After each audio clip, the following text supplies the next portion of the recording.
Assalamualaikum warahmatullahi wabarakatuh. Perkenalkan, nama saya Arya Pratama ini dengan NIM 2411533008 ingin mempresentasikan tugas video penjelasan dari tugas besar atau ini dengan judul Dysentery and Chloroplast Classification for Online Process Behavior dengan kajian atas jurnal Abdul Aziz Mustaqim dan Abdul Rahman di tahun 2024 di Malaysian Journal of Computing di volume 9 nomor 2.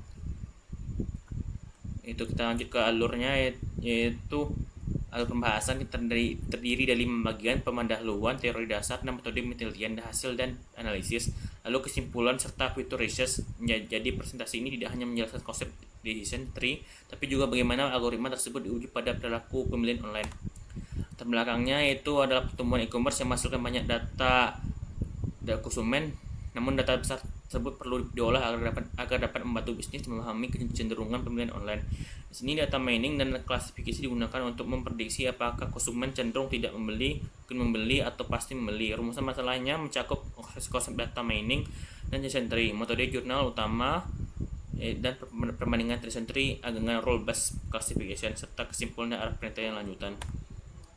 Tujuan penelitiannya yaitu tujuan tugas besar ini yaitu dalam menjelaskan konsep data mining, klasifikasi, dan decision tree, menguraikan tahapan metode seperti pengumpulan data, pre-processing, photo selection, dan smoothness, mengalis seperti 6 algoritma dengan akurasi, precision, recall, dan F-measure, serta menyusun kesimpulan future research. Nanti ke selanjutnya itu data mining dan klasifikasi. Data mining adalah proses menemukan informasi penting dan data besar untuk mendukung pengambilan keputusan.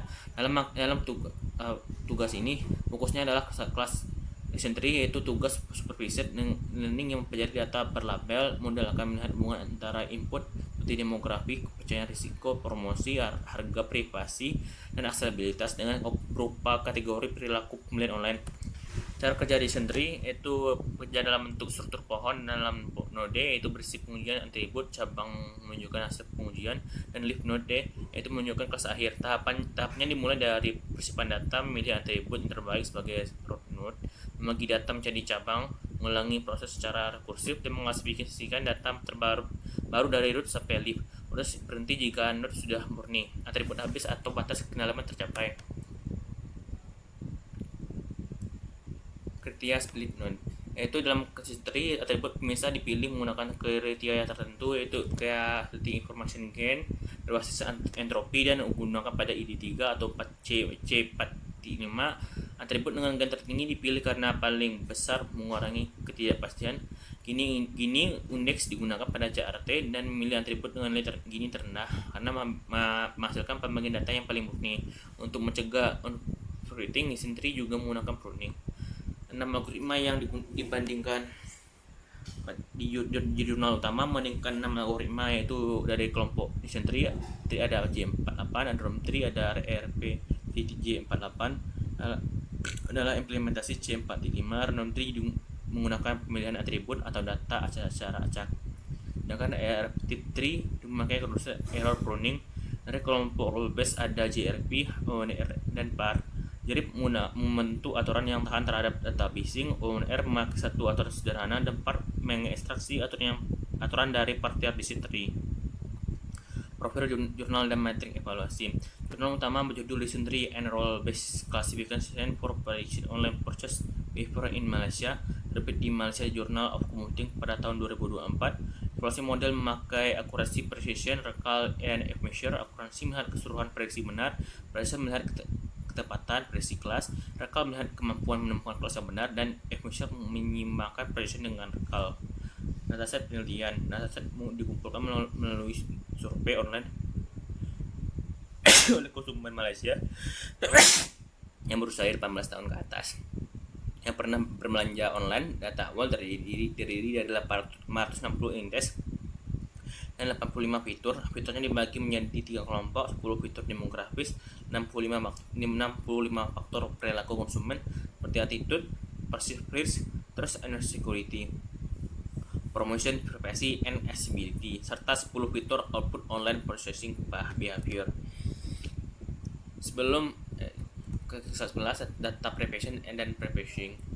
Sebelum pemodelan dilakukan data preparation dan processing, meliputi pembersihan data, penanganan matching value, dan normalisasi fitur selection.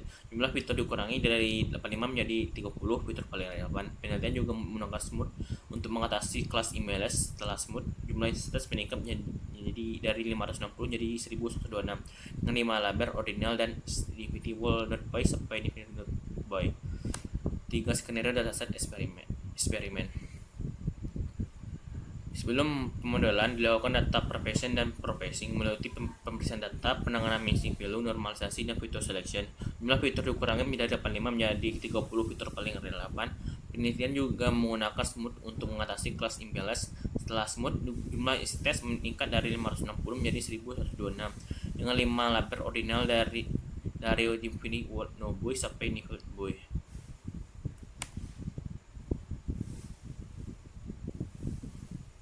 Slide 3, hasil akurasi per dataset.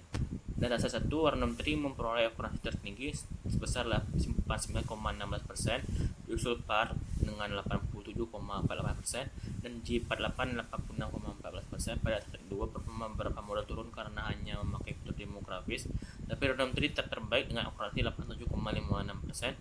Pada dataset 3 random tree kembali menjadi yang tertinggi dengan akurasi 89,34%. Model F menjadi modal terlemah karena hanya memiliki aturan sederhana beberapa satu atribut. Model terbaik random tree dan par. Secara keseluruhan random tree menjadi model decision tree terbaik dan paling konsisten dengan akurasi 89,16% pada dataset yaitu 87,56%, pada dataset 2 89,34% dan pada dataset 3 pada akurasi dengan di dataset 1 mencapai akurasi 89,16%, pada dataset 2 mencapai 87,56%, pada dataset 3 89,34%. Untuk semua kelompok role based classification, PARP menjadi model terbaik dengan akurasi dari 87,56% pada dataset 3. Artinya model struktur lebih kaya, lebih mampu menangkap kompleksitas perilaku konsumen. Kontribusi fitur selection dan smooth. Fitur selection berperan mengurangi noise dan kompleksitas pohon karena fitur dipersempit dari 85 menjadi 30. Hal ini membantu model fokus pada atribut yang paling berpengaruh. Semua berperan menyeimbangkan kelas sehingga model tidak terlalu condong pada kelas mayoritas dan lebih mampu mengenali pola pada setiap kategori perilaku pemilih online. Aplikasi dan keterbatasan. Aplikasinya model seperti random tree dapat membantu bisnis e-commerce memahami kecenderungan konsumen, menyusun strategi pemasaran yang lebih spesifik, dan melakukan personalisasi layanan. Namun penelitian ini terbatas pada konsumen Malaysia sehingga masanya belum tentu langsung berlaku di wilayah lain. Perilaku konsumen dapat berubah mengikuti kondisi sosial, ekonomi, teknologi, dan jenis industri. Kesimpulan dari fitur research. Kesimpulannya desain tree efektif untuk klasifikasi karena akurat dan mudah dijelaskan. Random tree juga menjadi algoritma terbaik dengan akurasi tertinggi 89,34% pada dataset 3. PARP menjadi model arus bebas terbaik dengan akurasi 87,56% dan fitur selection dan smooth membantu meningkatkan kualitas model. Fitur research mendapat menambahkan variabel baru, menguji wilayah atau industri lain, serta mengeksplorasi pengembangan seperti Simicard, Neural Matrix, dan Nest Cobblerium Dysentery. Sekian dari saya. Wassalamualaikum. Sekian dari saya dengan nama Arya Pratama Endi dengan NIM 24/08 video tugas video presentasi. Wassalamualaikum warahmatullahi wabarakatuh.